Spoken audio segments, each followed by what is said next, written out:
সৈকত, কোথায় তুমি? এই তো আমি এখানে। তুমি কোনো সাদা গাড়ি দেখতে পাচ্ছ? হ্যাঁ, দেখতে পাচ্ছি। এই তো আমি সাদা গাড়ির কাছেই আছি। তুমি কোথায়? এই তো এখানে আমি। সৈকত, তুমি এই গাড়ির নিচে কি করছিলে? এই তো গাড়ি ঠিক করতেছিলাম। এখানে এই পরিবেশে? হ্যাঁ, আমি হোম সার্ভিস দিয়ে থাকি, এজন্যই তো সব পরিবেশে যাওয়া লাগে। তুমি কি একজন মেকানিক? হ্যাঁ, তোমার কোনো সমস্যা আছে? না, আমার আর কি সমস্যা। আর এটা তো তোমার কাজ, তাই না? আর মানুষ তো তার ফ্যামিলি চালানোর জন্য করেই থাকে। মানে আমি মেকানিক, তাতে তোমার কোনো সমস্যা নেই?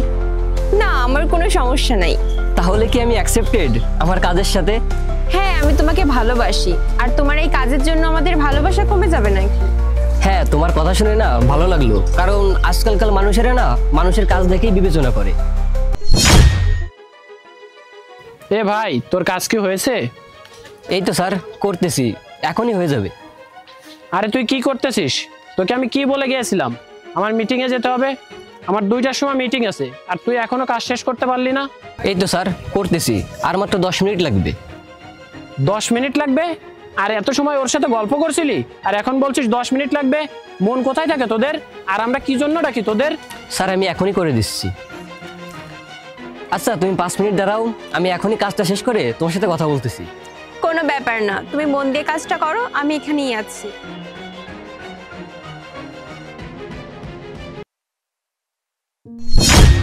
হ্যালো, মাইসেলফ আকাশ। আমার নাম সারা। আপনিও কি আপনার গাড়ি ঠিক করাবেন ওকে দিয়ে? না, আমি আমার বয়ফ্রেন্ডের সঙ্গে দেখা করতে এসেছি। বয়ফ্রেন্ড? কে তোমার বয়ফ্রেন্ড? যে আপনার কার রিপেয়ার করতেছে। কি? হে তোমার বয়ফ্রেন্ড একজন মেকানিক? হ্যাঁ।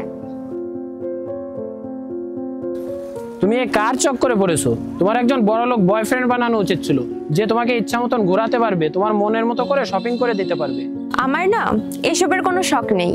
তোমার শখ তো এই জন্যই নেই, কারণ ও তোমার শখ মিটাইতে পারে না। আর ওর কাছে কি বা আছে তোমাকে দেওয়ার মতন?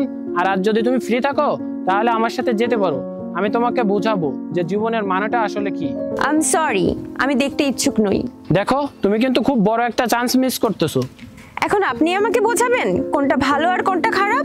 আপনি আপনার কাজ করুন, ঠিক আছে? তুমি যে গাড়িটা দেখতেছো না, এটা আমার। তাছাড়া আমার কাছে আরো অনেক বেশি টাকা আছে। আর তুমি আমাকে যা বলবে, যেখানে বলবে, সেখানে আমি তোমাকে ঘোরাতে নিয়ে যাব, আর তোমার সব স্বপ্ন পূরণ করব। আপনাকে কথা বললে আপনি বোঝেন না যে আমি এসবে ইন্টারেস্টেড নই? সেই কখন থেকে আপনি উল্টাপাল্টা কথা বলেই যাচ্ছেন।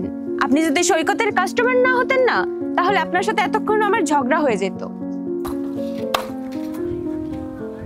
ভাই, মানতে হবে তোর পছন্দ আছে, তুই কত ভালো একটা পার্টনার পেয়েছিস।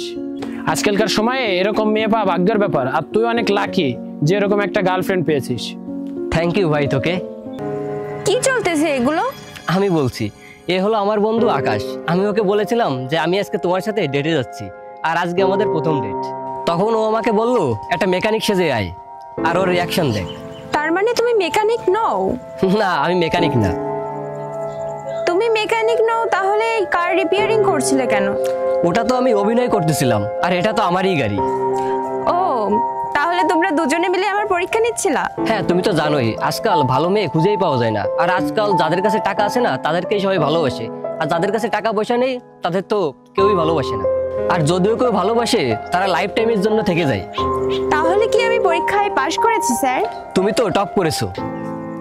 কংগ্রাচুলেশন ভাই, তুই এত সুন্দর একটা গার্লফ্রেন্ড পেয়েছিস। আচ্ছা তোরা এনজয় কর, আমি চলে গেলাম। অভিনয় তো তুমি ভালোই করো। আচ্ছা তুমি এখানে ওয়েট করো, আমি বাসা থেকে কাপড়টা চেঞ্জ করে আসতেছি, তারপর না হয় একসাথে ঘুরতে যাব। কোথায় নিয়ে যাবে আমাকে ঘুরতে? যেহেতু আজকে আমাদের প্রথম ডেট, তো খুব স্পেশাল কিছুই হবে তোমার জন্য। ও আচ্ছা, ঠিক আছে।